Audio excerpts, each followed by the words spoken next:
Bu hikoyani yozayotib qo'llarim qaltirayapti, ko'zlarimdan esa yosh emas, go'yo qon oqayotgandek. Bu voqea mening butun hayotimni, borliqni, ishonchimni va insoniyligimni kul qildi. Men tirikman, lekin ruhim allaqachon olgan. Derazadan tinmay yomg'ir yog'yapti. Bu yomg'ir xuddi o'sha mash'um kundan beri to'xtamagandek. O'sha kuni ham osmon yorilib ketgudek yog'ayotgan edi. Go'yo tabiat mening peshonamga bitilgan bu qora taqdirga oldindan aza tutayotgandek edi. Men Sardor bilan turmush qurganimga 5 yil bo'lgan edi. Biz baxtli edik, yoki men shunday deb o'ylardimmi? Sardor mehribon, e'tiborli, har bir so'zimga quloq soladigan er edi. Onam esa mening hayotimdagi eng muqaddas inson edi. Otam erta vafot etgani uchun onam meni yolg'iz o'zi, ming mashaqqat bilan o'stirdi. Men onamni shunchalar yaxshi ko'rardimki, u men uchun nafaqat ona, balki eng yaqin dugona, eng ishonchli sirdosh edi. Men uning poyiga dunyolarni tokishga tayyor edim. Uning yuzidagi birgina tabassum uchun jonimni berardim. Onam yosh ko'rinardi. Hali 50 ga ham kirmagan, o'ziga oro beradigan chiroyli ayol edi. Men doim onamning go'zalligi bilan faxrlanardim. Mening onam hammadan chiroyli deb maqtanardim. Sardor ham onamni juda hurmat qilardi. Oyijon deb og'zidan bol tomardi. Ularning munosabati shunchalar samimiy ediki, men bundan faqat xursand bo'lardim. Kuyov va qaynona o'rtasidagi bunday iliqlik har kimga ham nasib etavermaydi deb o'ylardim. Men naqadar ko'r bo'lgan ekanman. Naqadar sodda va ahmoq bo'lgan ekanman. O'sha kuni ishdan ertaroq chiqdim. Boshim qattiq og'riyotgan edi, vujudimda qandaydir holsizlik bor edi. Sardorga qo'ng'iroq qilmadim, unga syurpriz qilmoqchi bo'ldim. Uyda mazali kechki ovqat tayyorlab, uni kutib olmoqchi edim. Onam ham o'sha kuni biznikiga kelishi kerak edi. Ertalab telefonda gaplashganimizda qizim, uyingizga boraman degan edi. Men xursand bo'lib, kalitni qoldirib ketgan edim. Uyga yaqinlashganim sari yuragim negadir hashlana boshladi. Bu shunchaki kasallikdan deb o'yladim. Yomg'ir shivirlab yog'ardi. Darvozamizdan kirib hovliga o'tdim. Uy ichi jimjit edi. Faqat yomg'irning tomga urilayotgan tovushi eshitilardi. Eshikni sekin ochdim. Dahlizda Sardorning va onamning oyoq kiyimlari yonma-yon turardi. Demak, ikkalasi ham uyda. Ular meni kutib o'tirishibdi, hozir choy ichib o'tirishgandir, degan o'y bilan ichkariga kirdim. Assalomu alaykum deb ovoz bermoqchi bo'ldim, lekin negadir ovozim chiqmadi. Tomog'imga bir narsa tiqilgandek bo'ldi. Qandaydir sovuq sukunat uyni egallagan edi. Bu sukunat oddiy sukunat emasdi, u xavfli edi, u sirlarga to'la edi. Mehmonxona tomon yura boshladim. Eshik qiya ochiq edi. Ichkaridan past ovozda gaplashayotganlari eshitilib turardi.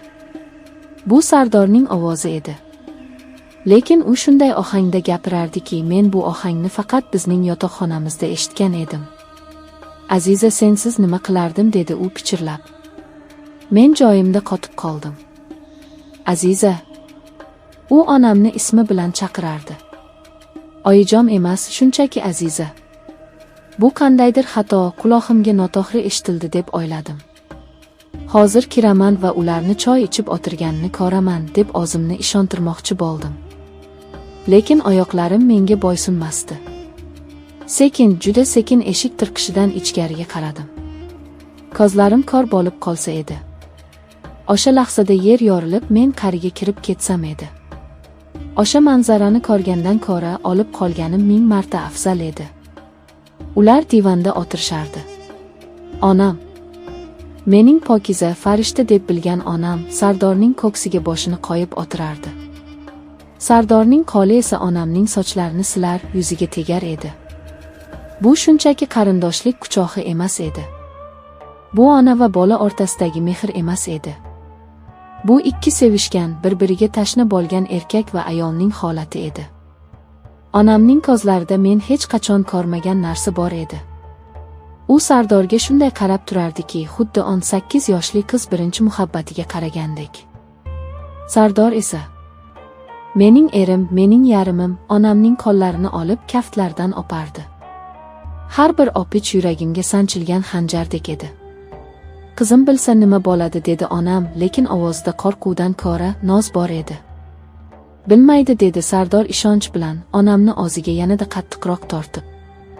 Biz hech kimga aytmaymiz. Men seni sevaman, Aziza. Buni inkor qila olmayman. U bilan yashasam ham xayolim senda. Sen boshqachasan. Dunyo aylana boshladi. Ko'z oldim qorong'ulashdi. Devorga suyanib qoldim, aks holda yiqilib tushardim. Nafasim bo'g'ilib qoldi. Oz onam. Meni dunyoga keltirgan, menga oq sut bergan, baxtli bolam deb duo qilgan onam. Meni erim bilan xiyonat qilyapti. Meni erim, meni jonim deb suygan inson, qaynonasi bilan, mening onam bilan. Bu shunchaki xiyonat emasdi. Bu mening butun borlig'imni tahqirlash edi. Bu mening ayolligimni, insonligimni yerga urish edi. Agar Sardor boshqa bir yosh, chiroyli ayol bilan xiyonat qilganda edi, men kuyardim, yig'lardim, janjal qilardim, lekin tushunardim. Erkak kishi nafsiga qul bo'ldi derdim. Lekin onam bilan bu qanday vahshiylik? Bu qanday jirkanchlik? Miyamda ming xil savollar aylanardi. Qachon boshlandi? Qanday qilib?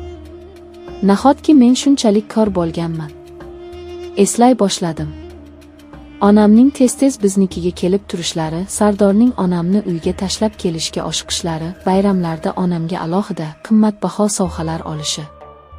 Men bularni hurmat deb o'ylabman. Men bularni mehr-oqibat deb o'ylabman. Aslida esa ular mening ko'z oldimda, mening uyimda o'zlarining harom ishlarini qilib yurishgan ekan. Men baqirmoqchi bo'ldim. Ifloslar nima qilyapsizlar deb hayqirib. Lekin kuchim yetmadi. Vujudim muzlab qolgan edi. Qolaversa nima deyman? Kimgadir ayta olamanmi? Erim va onam. Bu so'zlarni tilga olishning o'ziyoq olim bilan barobar edi. Bu sharmandalikni kimga aytaman? Agar erim xiyonat qilsa, onamga yig'lab borardim. Oyi, erim menga xiyonat qildi deb bahriga bosh qo'yardim. U meni yupatardi, menga dalda berardi. Lekin xiyonatkor onamning o'zi bo'lsa-chi? Men kimga boraman? Kimning tizzasiga bosh qo'yaman? Dunyoda eng ishongan ikki insonim meni aldashdi. Men butunlay yolg'iz qoldim. Men bu dunyoda hech kim edim. Shunchaki ularning o'yinidagi bir to'siq, bir vosita edim xolos. Sekin ovoz chiqarmaslikka harakat qilib orqaga tisildim. Har bir qadamimda pol gijirlamasin deb Xudoga yolvordim. Hozir ular meni ko'rishini xohlamasdim. Ularning ko'zlaridagi uyatni va o'zini oqlashlarini ko'rishga toqatim yo'q edi. Dahlizga chiqdim. Oyoq kiyimimni qo'limga oldim va yalangoyoq ko'chaga chiqdim. Eshikni sekin yopdim va yugurdim. Yomg'ir ostida yugurdim. Qayerga ketayotganimni bilmasdim. Faqat bu uydan, bu ifloslikdan, bu yolg'ondan uzoqroqqa ketishni istardim. Yomg'ir yuzimga urilar, ko'z yoshlarim bilan qo'shilib oqardi. Tanamdagi ko'ylagim shalabbo bo'ldi, sovuq suyak-suyagimdan o'tib ketdi, lekin men buni sezmasdim. Ichimdagi olov shu qadar kuchli ediki, tashqaridagi sovuq menga ta'sir qilmasdi. Xayolimdan o'tmish o'tardi. Bolaligim. Onam meni erkalagan paytlari. Qizim, sen mening baxtimsan, sen uchun yashayman degan so'zlari. Hammasi yolg'onmidi? Qachon onam o'z qizining baxtini oxirlaydigan ayolga aylandi? Qachon o'z kuyoviga ko'z olaytiradigan darajaga yetdi? Nahotki shahvat, nafs hissi ona mehridan, farzandning taqdiridan ustun kelsa? Sardorchi. U menga sevgi izhor qilganda ko'zlarimga qarab turib aytardi. Nahotki hammasi niqob bo'lgan? Balki u boshidanoq onamni ko'zlab menga uylangandir. Yo'q, bu fikr meni aqldan ozdiradi. Men o'sha kuni uyga qaytmadim. Qayta olmadim. Dugonamnikiga bordim. Unga Sardor bilan urushib qoldim deb yolg'on gapirdim. Haqiqatni ayta olmadim. Tilim bormadi. Qanday aytaman? Dugonajon erim onam bilan yurarkan deymanmi? Buni eshitgan odam ham jirkanib ketadi. O'sha tunda uxlamadim. Tonggacha derazaga tikilib chiqdim. Yomg'ir hamon yog'ardi. Telefonim tinmay jiringladi. Avval Sardor, keyin onam.